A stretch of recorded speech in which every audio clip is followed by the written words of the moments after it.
여러분 안녕하세요. 어제는 예배 잘 들으셨나요? 오늘은 7월 31일입니다. 7월의 마지막 날이고 또 새로운 한 주가 시작되는 날입니다.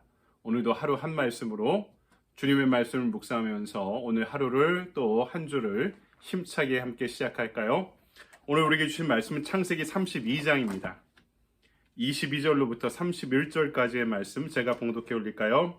밤에 일어나 두 아내와 두 여종과 11 아들을 인도하여 야복 나루를 건널세 그들을 인도하여 시내를 건너가게 하며 그의 소유도 건너가게 하고 야곱은 홀로 남았더니 어떤 사람이 날이 새도록 야곱과 씨름하다가 자기가 야곱을 이기지 못함을 보고 그가 야곱의 허벅지 관절을 치매 야곱의 허벅지 관절이 그 사람과 씨름할 때 어긋났더라. 그가 이르되 날이 새려하니 나로 가게 하라. 야곱이 이르되 당신이 내게 축복하지 아니하면 가게 하지 아니하겠나이다. 그 사람이 그에게 이르되 내 이름이 무엇이냐? 그가 이르되 야곱이니이다. 그가 이르되 내 이름을 다시는 야곱이라 부를 것이 아니오 이스라엘이라 부를 것이니 이는 내가 하나님과 및 사람들과 겨루어 이겼음이니라. 야곱이 청하여 이르되 당신의 이름을 알려주소서. 그 사람이 이르되 어찌하여 내 이름을 묻느냐 하고 거기서 야곱에게 축복한지라. 그러므로 야곱이 그곳 이름을 브니엘이라 하였으니 그가 이르기를 내가 하나님과 대면하여 보았으나 내 생명이 보존되었다 함이더라. 그가 브니엘을 지날 때에 해가 돋았고 그의 허벅다리로 말미암아 절었더라. 아멘. 주님의 말씀입니다. 주님께 감사드립니다. 오늘 우리에게 주신 말씀 가지고 이 시간에는 절뚝거림이 축복이다. 절뚝거림이 축복이다라는 제목으로 말씀을 증거하겠습니다. 지난주에 읽었던 31장은요, 자신의 익숙한 일상이었고, 또 계속해서 갈등을 겪고 있던 외삼촌과 함께 살던 지역 떠나서 고향을 향하는 야곱의 모습이 그려졌었습니다. 오늘 말씀을 보니까 야곱이요, 목적지인 고향이 가까울수록 뭔가 두려움이 더해만 갑니다. 왜냐하면은 형 에서가 자기에게 복수할 것이 분명하다라고 여기기 시작했던 것이죠. 그래서 이 형과 협상하기 위해서 친애하는, 신뢰하는 종을 보냅니다. 협상을 해라. 종이 선물을 갖고 찾아가니까 그 동생이 오고 있다는 이야기를 듣고 에서가 무려 400명의 용사를 데리고 말을 달려 자기에게 출발했다는 소식을 듣게 됩니다. 그래서 그 소식을 듣고 직감한 거죠. 야, 협상이 깨졌구나. 그래서 이 위기의 상황에 다시 한번 야곱의 인간적인 진면목이 드러납니다. 14절 이하의 말씀을 보니까 다시 많은 재물을 또 보내서 형의 마음을 회유하려고 합니다. 이렇게도 안심이 안 되니까 자신의 커다란 부를 그리고 재산을 그리고 종과 사람들을 5가지 무리로 나눠서요. 가장 사랑하던 사람들은 가장 가까이, 덜 사랑하는 것을 가장 멀리 해서 5무리를 차근차근 형 앞으로 보내게 됩니다. 그리고 그 마지막에 가장 사랑하는 자기만 남아서 그 강을 무서워서 건너지 못하고 있는 모습이 오늘 32장에 드러나고 있는 거죠. 그 얍곡강 나루트에서 벌어진 어떤 일을 오늘 말씀이 기록하고 있는데요. 첫 번째 오늘 말씀은요. 얍복 나루에 야곱이 홀로 남겨진 이 상태에 주목하고 있습니다. 야곱의 인생은요. 그의 홀로 있음, 그의 독거함으로부터 시작되죠. 광야를 떠날 때도 베델의 축복을 경험할 때도 마찬가지였죠. 그가 하나님 앞에 홀로 있을 때 그가 그 비전과 축복을 다시 한번 확인하게 되는 계기가 됩니다. 여러분, 하나님과의 나와의 관계에는요. 실존적인 가면이 필요 없습니다. 우리가 사람들 사이에서 앉으려고 약해 보이지 않으려고 소외당하지 않고 지지 않으려고 얼마나 아웅다웅하며 살아갑니까? 그러니까 나의 약한 이미지를 보여줄 틈이 없습니다. 그래서 우리가 인생의 가면을 누구나 쓰고 살고 있는 것이죠. 하지만 여러분, 우리가 하나님 앞에 섰을 때는 그 가면이 필요하지 않게 됩니다. 불꽃 같은 눈으로 나를 감찰하시면서 나와 동행하시는 하나님은요, 나의 있는 모습 그대로를 받아주십니다. 그분 앞에 내가 지지 않으려고, 멋있어 보이려고, 있어 보이려고, 성공해 보이려고 노력할 필요가 없다는 거죠. 그래서 그분 앞에서는 내 인생의 가면을 더 이상 쓰고 있지 않아도 됩니다. 내려놓아도 됩니다. 가장 편하고 가장 나다운 모습으로 그분 앞에 쓸 때 비로소 우리는 하나님 앞에 나의 있는 그들의 모습을 스스로 대면하게 될 것입니다.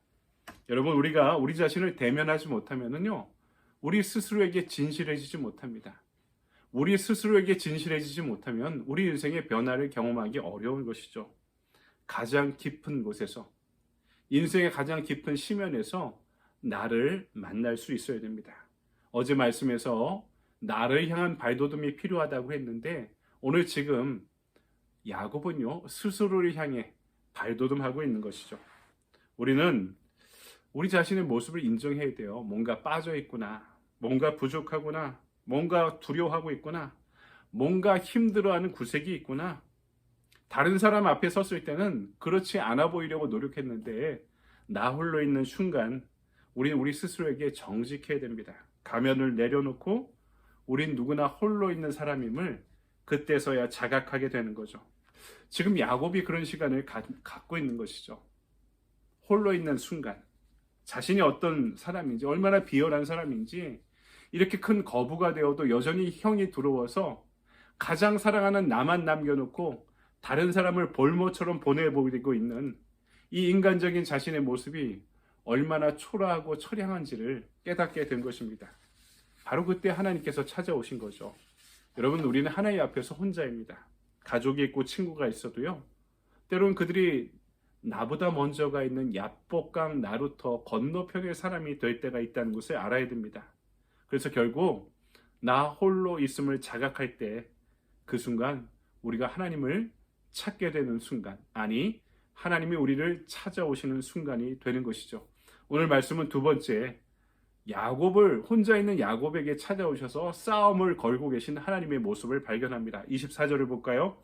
야곱은 홀로 남았더니 어떤 사람이 날이 새도록 야곱과 씨름하다가, 우리 전에 이 말씀을 읽을 때는 야곱이 이 기도원에 가서 나무뿌리 뽑듯이 하나님 붙잡고 씨름한 거다 이렇게 생각하는데요, 문장을 잘 읽어보면, 제대로 읽어보면 이 문장의 주체가 야곱이 아니라 어떤 사람이다 이렇게 드러나 있습니다. 어떤 사람이 혼자 있는 야곱에게 찾아와서 싸움을 건 겁니다. 도전한 겁니다. 그러니까 야곱이요, 뭐 복받기 위해 싸웠다, 뭐 씨름했다 이렇게 이야기하지만, 이 문맥대로라면 자기가 살기 위해서 싸운 겁니다. 결과는 어떻습니까? 야곱이 허리를 붙잡고 안 놓으니까, 살려고 안 놓으니까 야곱이 힘이 빠지고 방심한 틈을 타서 허벅지 관절을 때려 가해를 합니다. 이것이 어긋나게 되었다, 골절되었다 이야기하죠. 평생 변칙 공격으로 남을 이기며 살아왔던 야곱이 처음으로 상대방의 변칙 공격에 당하고 맙니다. 평생 자기 힘으로 해결하려고 했던 야곱이 자신의 힘으로 이길 수 없는 상대를 만난 거죠. 여러분, 우리에게도 이런 신앙의 씨름이 필요해요. 이 허벅지 관절은 뭡니까? 허리라고 생각하면은, 허리가 뭐 남자가 힘이 있어야 된다 이런 이야기를 왜 합니까? 허리가 모든 무게중심의 중심에 있고, 여기서부터 힘이 분산되고 배분되기 때문에 이 관절이 중요한 것이죠. 여러분, 하나님도 우리에게 찾아오셔서 씨름을 거실 때가, 싸움을 거실 때가 있습니다. 그러면서 내 힘의 중심을 하나님이 이렇게 어긋나게 만들어 보실 때가 있는 거죠. 내 힘으로 모든 것을 해결할 수 없다 하고 항복하게 만드시는 것입니다. 지금까지 내가 하나님을 믿는다고 하면서도 내 힘의 중심이 너무나 셌던 거죠.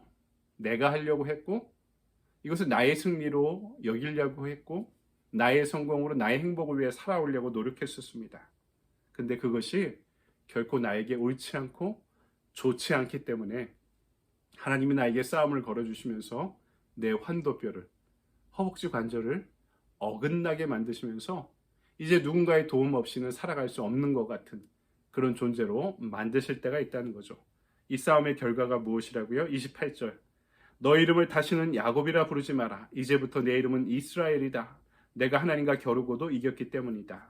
이스라엘이 하나님을 이긴 자 이렇게 받아들이고 있는데요, 거기에 대한 설명이 그렇게 나와 있지만 더 정확한 번역은 이렇습니다. 하나님께서 다스리신다라는 뜻입니다. 지금까지 너가 빼앗고 움켜쥐며 살았지만 이제부터는 하나님께서 다스려 주시는 삶을 살라는 것이죠. 진정한 의미에서의 축복이 무엇인가를 알려주고 있는 것입니다. 전에는 세상에서 발버둥치며 살아왔지만 이제는 하나님께 매달려서 그분의 말씀과 씨름하는 존재가 되고, 그분과 씨름함으로 인해서 그분이 이끄시는 인생을 살아가게 되었다는 것입니다. 여러분 그렇죠? 우리 인생의 진정한 축복이 무엇인가?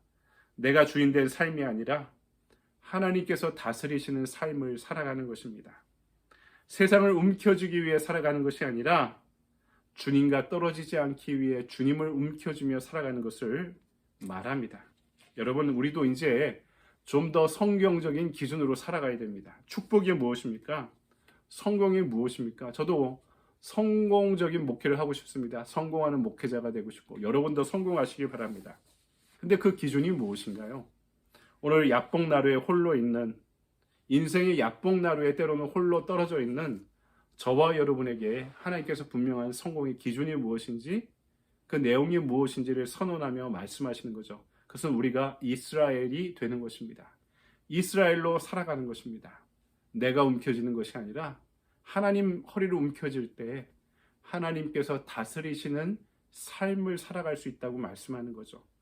오늘 우리가 읽은 마지막 구절은 하나님의 사람이 떠나니까 해가 돋았고 야곱이 그 허벅다리로 말미암아 절었더라 이렇게 표현하고 있죠. 저는 이 성경의 언어가 문학적인 양식이 매우 아름답게 느껴집니다. 깊은 어둠이 물러가고 밝아오는 여명이 교차하고 있는 시간, 그동안 그렇게 빠르게 살아가고 노력했던 야곱이 절뚝거리며 가고 있습니다. 야곱이 절뚝거리며 걸어갈 때 밝아오는 여명이 비춰지고 있는 것이죠.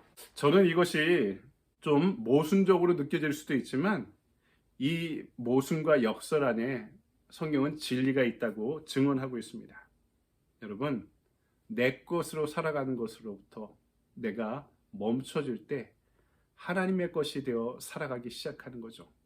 야곱이 형보다 늦게 태어난 2인자가 되어서 1인자가 되는 것이, 빨리 가는 것이 인생의 목적이었는데 이제 야곱은요 장애인이 된 거죠. 허벅지 관절이 어긋나서 장애인이 된 겁니다. 결코 빠르게 살아갈 수 없는 존재가 된 것이죠. 그런데 성경은 역설적으로 그 절뚝거림에 하나님의 축복이 있다라고 말씀하는 것입니다. 빨리 가지 않고 하나님을 향해 제대로 가고 내 힘으로 가는 것이 아니라 하나님이 다스려 주시는 삶이 될 때 그 인생을 성경은 성공적이다, 축복이다 라고 말씀하는 것입니다. 오늘 내 것이 때로는 무너질 때 오히려 그것이 하나님의 손에 붙잡혀지는 축복의 출발이 되기를 소원합니다.